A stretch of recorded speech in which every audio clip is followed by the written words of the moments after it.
Hi there, my name's Colin Foreman, Deputy Editor from MEED, and today I'm joined by Mohammad Khader, Senior Vice President and Head of Contracting Finance from Mashreq Bank. Hi. Thank you, Mohammad. Thank you. Mashreq Bank, a leading bank in the region and a prominent bank as well in the UAE, with a lot of exposure to the construction sector. You're involved in a lot of projects in a number of different roles. How do you see the market broadly at the moment?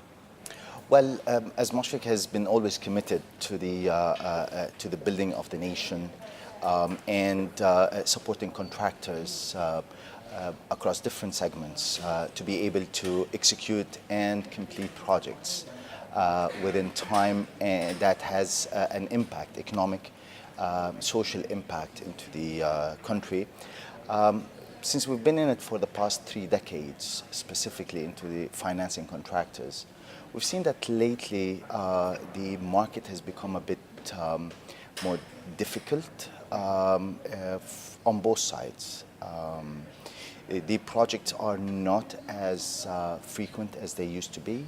The terms are not as easy as they used to be, and the contracts they're not as clear as they used to be, which usually when there are debates or when there are disagreements, they come into play.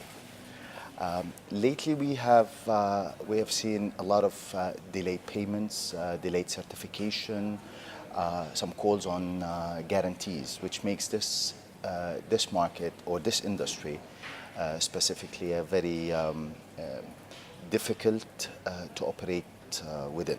And what's been the trigger from this? I mean, the top line sort of global macroeconomic story over the last 3 years has been lower oil prices. Is this really the underlying driver for this trend? Of course. When the lower oil prices hit, a lot of the economies in the region just went back to the drawing board, reconsidered projects from a national importance, and therefore you start seeing lesser project but of more value to the economy.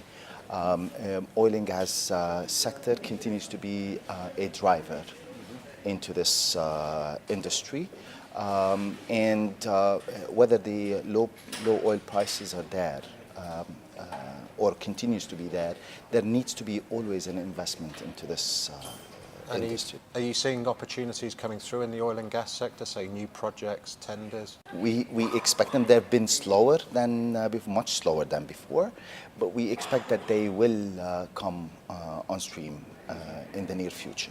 Other sorts of types of government spending, obviously infrastructure is a key area where governments have got a commitment to spend. How have you seen the infrastructure market, things like roads, bridges, railways? Has there been much in the way of new work in that area?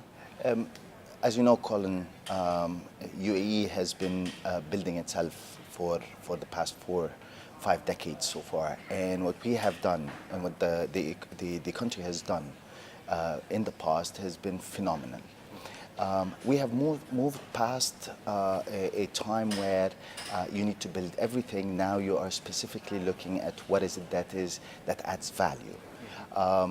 We have a very robust infrastructure, has been developed and has been built over the decades, and what you need to do right now is either maintain it, upgrade it, or add on to it. So naturally you will see that volume would come down. And then on the private sector side, obviously the key story in Dubai over the last 2 decades has really been the real estate market. Are you still seeing a lot of work ongoing in that sector? It's quieter than before, but we have seen in the past 2 years that it has picked up. And there are more private investors are coming in, but with a more structured approach than before.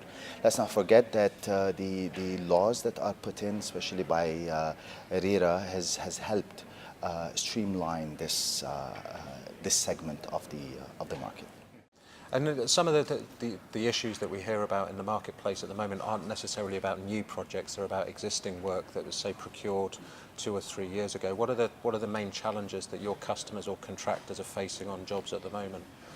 Well, the projects that were awarded in the past had priced in different dynamics. And those dynamics have changed.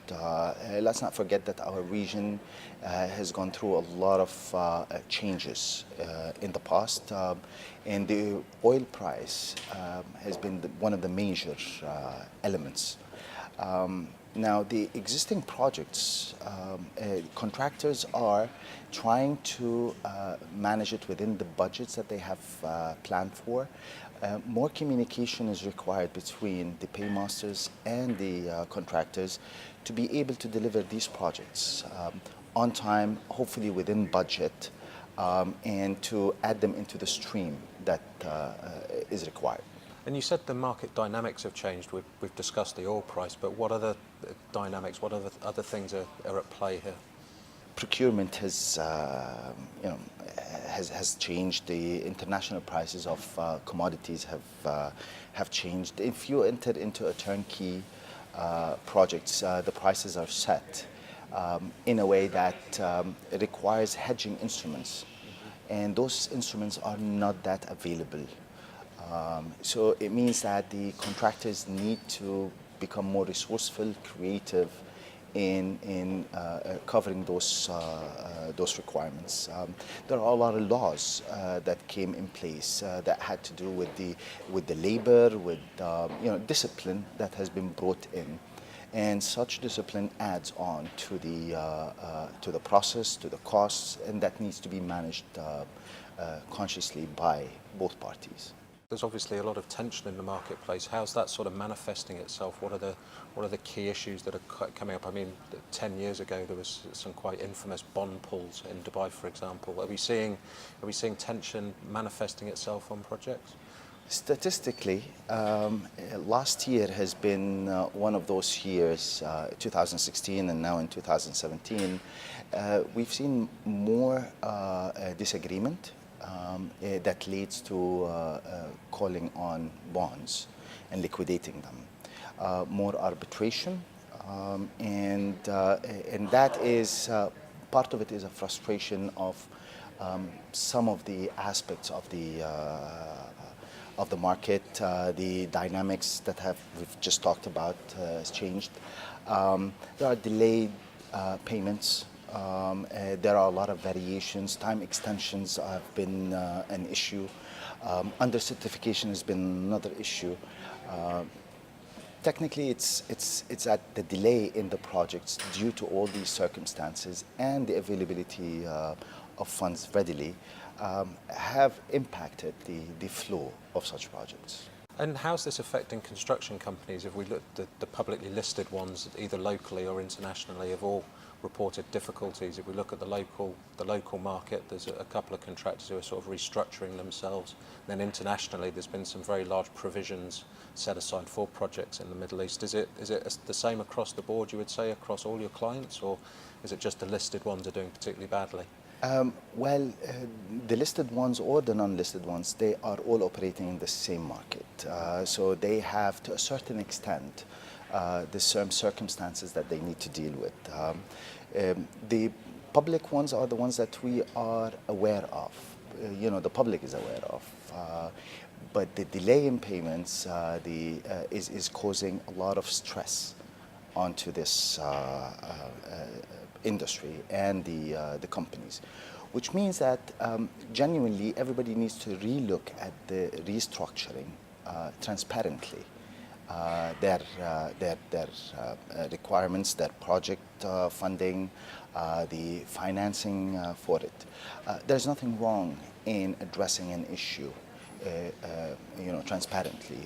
Banks are there with their customers. Mashreq is always there with their customers to try to find a way where we can help and support those companies to complete those projects that they have undertaken. Restructure is something that's happening across. We've talked a lot about delayed payments. From a sort of client's point of view, why do you think that payments are delayed at the moment? could be multiple reasons. It could be that there is a dispute on the project design itself. We've seen a lot of projects in the past being put to tender while the design has not been complete, and it's you design as you go, which means that you will actually have to handle a lot of variations. Now, if you have the intention and the infrastructure to handle variations on time, then you will be able to address a lot of these issues. What we have seen is that a lot of those projects have gone over their budgets due to these variations. Some did not have clear funding for them. And with the change in budgets and a change in priorities, we've seen that some of those projects did not get the due attention when it comes to payment. As far as liquidity is concerned, we still believe that the market, the financial market, is liquid enough. Actually, liquidity has improved during 2017. It's just handling all the process within time and time frame and within the contractual agreements. So if things could be done better, are there examples where payments are being made on time? I'm thinking particularly things where there's, say, foreign institutions coming in and providing funding support, say, foreign government involvement. Are there sort of best case examples that we can look to? Of course. Just go back to ABC, basic. If the project is envisaged correctly, the design is there in place, the contractor comes in for the execution, the contracts are balanced and fair. In addition, that you have either specific funding earmarked to it, be it a finance that is arranged, or in finance meaning either through financial institutions or ECAs. And if that fund is in place, then the process becomes smoother. Talking about funding, we inevitably then turn to banks. What sort of role does Mashreq play in all of this? You provide financing to contractors, but I'm assuming there's a more holistic picture here that you're involved in. As far as contractors are concerned, the only way for you to be able to finance a contractor is to think like a contractor and understand how their cash flows operate. Basically, a contractor comes in, builds a project, walks out. And in the process, there is a cash flow that they run, ins and outs. The way we look at it is that we look at every project specifically. Every contract has a life of its own and should not impact or impair the other contracts. So the way we look at financing contractors, besides the bonding, which is a requirement, is to look at their cash flow and try to plug in all those deficits depending on the time that they happen, to be able to facilitate for the contractor the required resources to complete that project. And one common complaint I frequently hear from contractors is that projects now, there's very little in the way of advance payments and they're cash negative from the very beginning. Is that the case? And if that is the case, what sort of challenge does that create for you as a bank? I'm assuming you come in and have to step into the breach, as it were. See, the reality is that advance payments were higher. I mean, we've seen on average that the advance payment for projects have been coming down. It is not the norm as yet, but we're seeing indications that it is happening. See, an advance payment is merely a finance for the project. So it's either done by the paymaster or the project owner, or the bank needs to step in. So for a bank to be able to finance contractors, they need to be clear that you need to step in whenever funding is required for that specific project. Less advance payment, more loans to the project. You have the cash flows that will come in, and those cash flows will settle you throughout the life of the project. And will this increased requirement for financing introduce greater transparency? I'm assuming you're not going to lend to a project unless you really know what you're getting yourself involved. Does that mean you're going to put greater demands on people to be transparent? I won't use the word demand as much as I would use the word advice. Our customers are customers of choice. We chose those customers. They chose us, and we understand their business. One of the advice, at the beginning of any project, we would really advise that first of all, is that project critical and within your scope? Can you do it? Okay. Second is there a commitment from the paymaster or the owner, developer of the project to complete that project? Is there financing for that project? So if you handle the performance risk, which is a contractor capable of delivering, and a payment risk, which is a developer capable of paying, everything in between we can resolve. Mashreq's obviously an integral part of the construction sector, providing finance.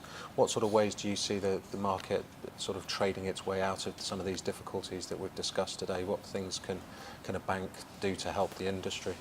Facilitate for them, for all parties, a discussion, an open, transparent discussion onto how to complete a project. However, what we're seeing is that there has to be more focus on the contractual documentation of a contract. We could see a difference in between companies on the level of their documentation, and you could mainly derive that the more organized in your documentation that you are, the less problems that you would have later on. Reduce the number of variations, have clarity on the project from the beginning, have your designs in place, the legal work and documentation in place. You'll minimize a lot of the issues. And does company culture play a role in this? Do you see international companies have got a slightly different attitude to documentation than, say, the more regional companies? Of course. Let's not forget that the culture of a company operating in a specific geography or across the globe impacts hugely the way that they perform. In general, international companies are more contractual, less personal. They document most of their or all of their activities. There is nothing wrong in changing, provided that we approach it in a very systematic way. Other companies, or some companies, depending on the culture that they come from, could behave in a way that, let's say, a change order that is on the site is communicated, yes, we will do it, don't worry about it, we'll talk about it later. That cannot continue. In the past, that's really been the favoured option, though, hasn't it? The perceived wisdom from the past has been that the wrong thing to do is be contractual and get into documentation. The client will view that badly, whereas it's maybe better to have a softer approach and just communicate verbally, and everything will be resolved in the end. That suggests that the market's changed. Well, communication is key. Resolving issues are key. Interpersonal relationships are key still. But for any industry to evolve, that's a natural step. We were not the same as we are today. We didn't have 30 years ago the amount of roads that we have, or the towers, or the transportation. So to evolve, to change is the most constant thing that will happen. So everybody needs to change, and that's how you evolve. And of course, the risks are getting greater at the same time as the projects get bigger. So yeah. Exactly, they're becoming clearer. Mm-hmm. MEED and Mashreq are working together on an initiative over the coming year with a series of events and publications and studies. Why is Mashreq keen to engage the market in this way, and what outcomes are you looking for? Well, thanks for asking this question. Mashreq has embarked on a journey of transformation in 2015, where we have realized that you cannot continue to do business the same way as it has been done before. And for you to be able to add value to your customers, you need to have access to knowledge, understand the business, add value from a knowledge point of view. So we restructured our corporate bank from the traditional setup of dealing with customers based on their turnover, the small, medium, and large, and the international, into dealing with customers through industry specialization. So you cluster every, broadly industries together, clients that are operating within a certain industry, and service them directly. That helps you understand the industry better. It helps you mitigate risk. You could add value from your experience with everybody else around to your customer, and you could drive synergies within the whole chain. So we took that initiative to next level, where we have identified industries that we're going to be focusing on and learning more and becoming a specialist in. One of them is the construction industry. And having dealt with contractors for a very long time, the idea is to provide our customers more than only the funding that they require. If there are issues that are in the market that's chronic to a market, we need to be able to address them and be a catalyst to such change. And that will only happen with knowledge. Hence our decision to partner with your good company into providing such value add to our customer. It's about the ability to understand the market, know what's going on in it, what are the common issues. And we realize that MEED is a knowledge partner that we would like to go with throughout this journey. Thank you for that, Mohammad. In terms of your customers, it's still fairly early days. You introduced this initiative in 2015. How's it been sort of received by the sort of construction companies? Have they felt this is something that they benefit from, with people being more specialised in their sector? For the construction and mainly the contractors, that specific part of the economy we have been focused on for the last 3 decades. So we've been clustering ourselves around it. And we wanted to replicate our success in this segment into other segments. But still, it's a never-ending journey. You don't reach a destination with it. You need to continue to evolve. Hence the knowledge aspect of that industry, that we want to take it further. And are banks in a unique role, really, in the sector, to try and sort of promote some of the things that you want to promote and introduce and encourage people to do? Do banks have a slightly different position to other professions that are involved in construction, say a concrete supplier or the legal profession? Does the bank have a slightly different role that they can add value here? Within the construction industry? See, a project, when you are building a project, there are a lot of elements that go into it. The contractor is the biggest piece, but there are a lot of pieces that fit in with the contractor that needs the due attention if it is to achieve the right and desired results into completing a project. So we have found out that in any mega project, if you have a single contractor, you will have around 200, minimum 200 of suppliers, subcontractors, service providers that are integral parts into the completion of this project.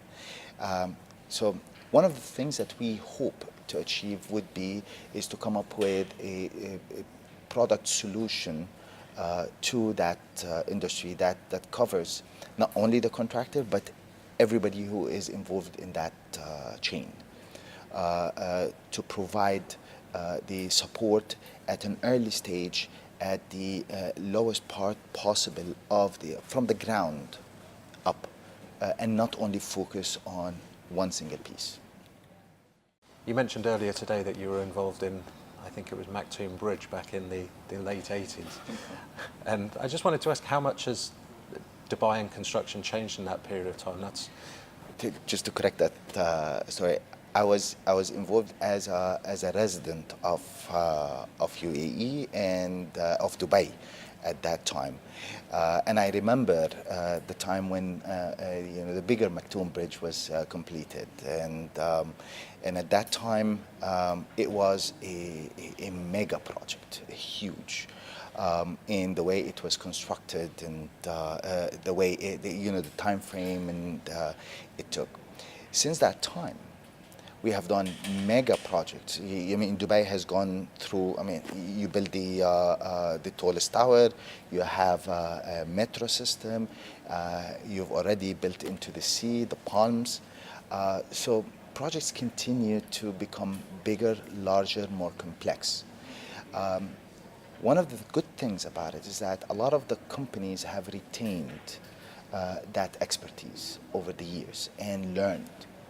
And we hope that they continue to learn from the past experiences. What we want to provide is an area where we collect all this learning and share it amongst everyone. That will be our target under the new program.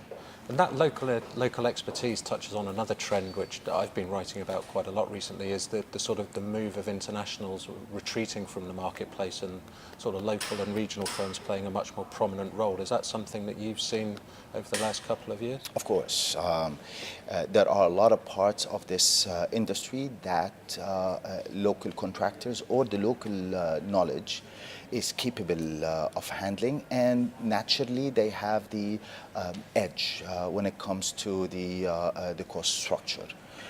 So we've seen that there was a transfer of knowledge and expertise over the past 3 decades, where there are sectors within that industry that continues to be or became a place where a lot of the international contractors do not really come in. They cannot compete with that.